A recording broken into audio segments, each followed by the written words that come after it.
What's up YouTube, we back again on the Foundation series with another banger for you about the young rising star Zikhethelo-Siyaya. In the heart of KwaZulu-Natal, South Africa, under the golden sunrise that stretches across the sugarcane fields and rolling hills, a new star was rising. His name was Zikhethelo-Siyaya. Not many people knew his name at first, but those who did spoke of him with quiet admiration. He wasn't loud. He wasn't flashy. He was focused, disciplined, and deeply rooted in the values his grandmother had taught him since he could walk.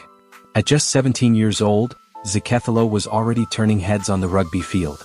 Not because he was the biggest or the fastest, but because he played with heart, with vision, with the kind of presence that made you stop and watch. Every morning, before the sun even kissed the rooftops of his township, Zikhethelo was already up. 4:45 a.m. The alarm didn't wake him anymore. His body just knew. It was discipline. It was routine. It was who he had become. He'd start with silence. Just 5 minutes. Sitting on the edge of his bed, breathing, focusing.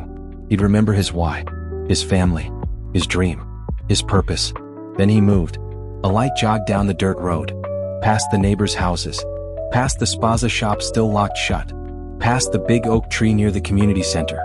He'd run for 30 minutes. Not for speed, but for rhythm. For control. For clarity. Back home, it was time for bodyweight training. Push-ups, sit-ups, planks, squats. All with slow, perfect form. He wasn't training for show, he was training for war. Rugby, after all, was a game of endurance, strength, and timing. By 6:30 a.m. he was back inside. A quick cold shower. Then breakfast, always the same. 2 boiled eggs, a slice of brown bread, a banana, and water. No sugar. No energy drinks. No nonsense. School started at 7:30, and Zikhethelo made sure he was never late. He attended Nkamana High School, a modest school with a proud history of producing scholars, leaders, and a few legendary athletes. His teachers loved him. Not because he was the top student in every subject, though he often scored in the top 10, but because he showed respect. He listened. He always gave his best. His favorite subject? Life sciences. He was fascinated by the body, how muscles worked, how energy was produced, how recovery happened. He studied it not just for marks, but to better understand how to protect his body and push it further. Between periods, you could find him under the tree near the netball court, headphones in, eyes closed.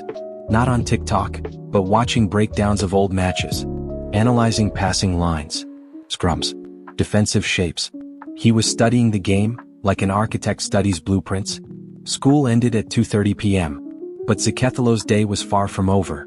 After a quick lunch, usually rice and chicken, he'd change into his practice gear and head to training. His rugby coach, Mr. Dubé, used to say, "Talent is cheap, but discipline? That's rare." Zikhethelo had both. He played scrum half, the link between the forwards and the backs. A position that required quick thinking, clean passing, and total awareness. He trained like a soldier. Warm-ups, ball drills, reaction games, contact work, kicking drills, conditioning sprints. Each movement had a purpose. Each session brought him closer to his goal.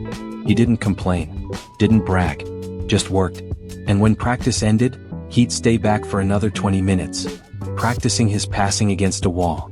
Left hand, right hand, precision, always precision.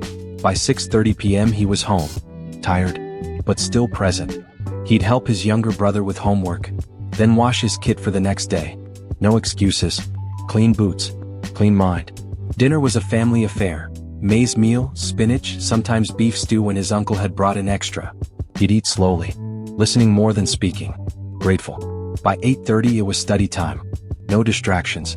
Just him, his books, and his dream. He had a poster on his wall, a simple one. Discipline is remembering what you want. By 10 p.m. he was in bed. No scrolling. No late-night shows. Just silence. Zikhethelo's weekends were for match days. Saturdays were electric. The whistle blew. And suddenly, the calm, composed boy became a warrior. He read the field like a general.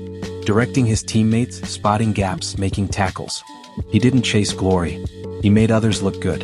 And when he scored, he didn't celebrate wildly. He just smiled, looked up, and jogged back to the halfway line. The scouts had started to notice.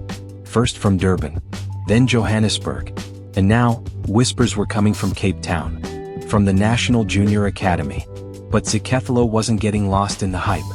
He knew the spotlight could burn as quickly as it warmed. He stayed grounded. Still jogged at dawn. Still studied hard. Still helped his little brother with homework. Because he knew, talent might open the door. But character kept it open. One day, after a particularly hard match where his team won by a single point, his coach pulled him aside. "Zikhethelo," he said, placing a firm hand on the boy's shoulder. "You don't just play rugby.